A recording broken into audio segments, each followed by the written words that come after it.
Halo sahabat cerdas, pada video kita kali ini kita akan belajar materi faktor dan gejala modernisasi.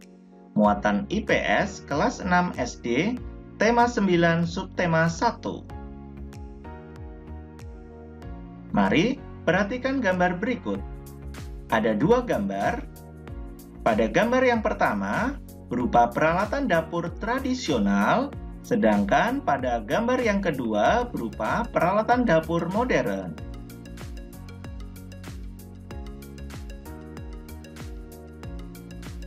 Apa itu modernisasi? Modernisasi adalah suatu proses perubahan dari keadaan tradisional menuju masyarakat yang lebih maju atau modern atau masa kini. Tujuan modernisasi adalah untuk dapat meningkatkan kualitas hidup masyarakat. Selain itu, juga berupaya untuk dapat memperbaiki pola pikir yang ada di masyarakat sehingga menjadi lebih baik. Selanjutnya, faktor-faktor modernisasi. Faktor-faktor modernisasi terbagi menjadi dua. Yang pertama yaitu faktor pendukung modernisasi, dan yang kedua faktor penghambat modernisasi. Mari kita mulai dari faktor pendukung modernisasi. Faktor pendukung modernisasi antara lain yang pertama adanya hubungan atau kontak dengan kebudayaan lain. Yang kedua, sistem pendidikan yang lebih maju. Yang ketiga, menghargai karya orang lain.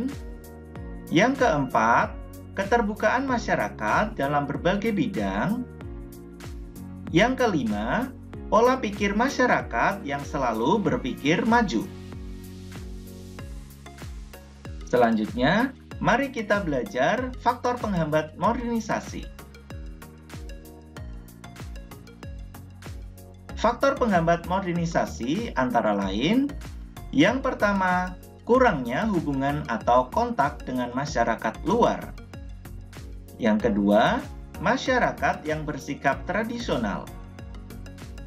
Yang ketiga, pendidikan masyarakat yang rendah. Yang keempat, adanya kepentingan yang tertanam kuat. Yang kelima, prasangka buruk terhadap budaya lain.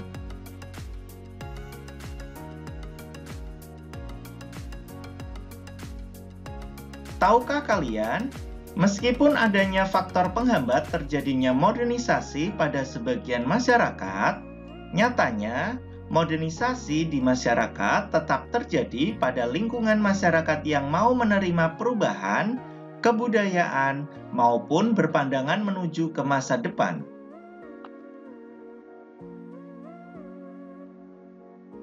Gejala-gejala modernisasi.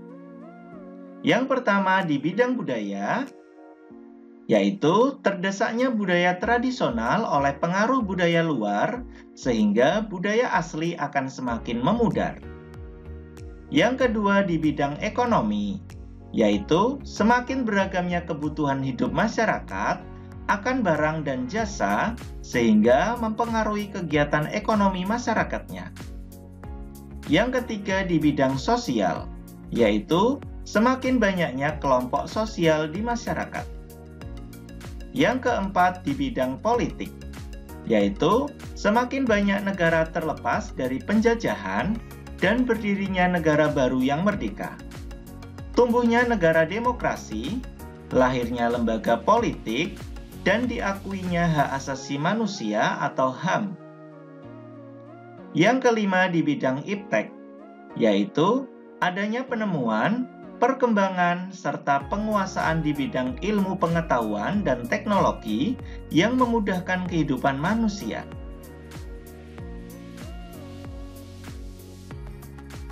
Perkembangan alat transportasi. Berikut adalah contoh mobil di zaman dahulu. Kemudian terjadi perkembangan, dan berikut adalah mobil di masa kini. Tahukah kalian, perkembangan alat transportasi membawa dampak positif dan dampak negatif. Mari kita belajar dampak positif dari adanya perkembangan alat transportasi.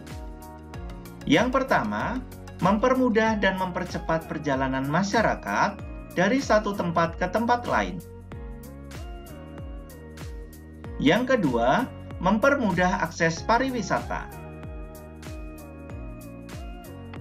Yang ketiga, memperbanyak munculnya usaha di berbagai bidang transportasi. Yang keempat, membantu pendistribusian berbagai barang. Yang kelima, menghemat waktu dan energi dengan teknologi mesin pada transportasi. Sedangkan, dampak negatif dari perkembangan alat transportasi antara lain, yang pertama, terjadinya polusi udara sebagai akibat penggunaan bahan bakar dan gas buang dari kendaraan. Yang kedua, munculnya kemacetan dengan meningkatnya jumlah penggunaan kendaraan. Demikian video pembelajaran kita kali ini mengenai faktor dan gejala modernisasi. Semoga bermanfaat. Sekian dan terima kasih.